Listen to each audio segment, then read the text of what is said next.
Cake দেখে বুঝতেই পারা যাচ্ছে যে আমার ছেলের জন্মদিন। বন্ধুরা, এই কেকটা ছেলের জন্মদিনে আনা হয়েছিল।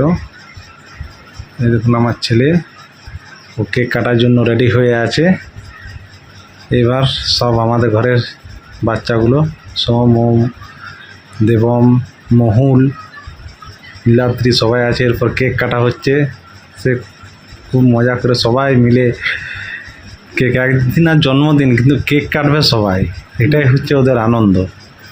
তারপর সব কেক খাওয়া খাওয়াই, মুখে মাখামাখি চলছে, খুব আনন্দ করছে ছেলেরা। হ্যাঁ, তারপরে বাস কিছু রান্নাবান্না হয়েছিল, সে রান্নাবান্নাগুলোই হচ্ছে পোলাও করা হয়েছিল, পায়েস করা হয়েছিল, সাথে অবশ্যই লুচি ছিল, আর এই মিষ্টি, বৃহস্পতিবার বলে নিরামিষ ছিল, আর বুটের তরকারি সাথে পনির দিয়ে।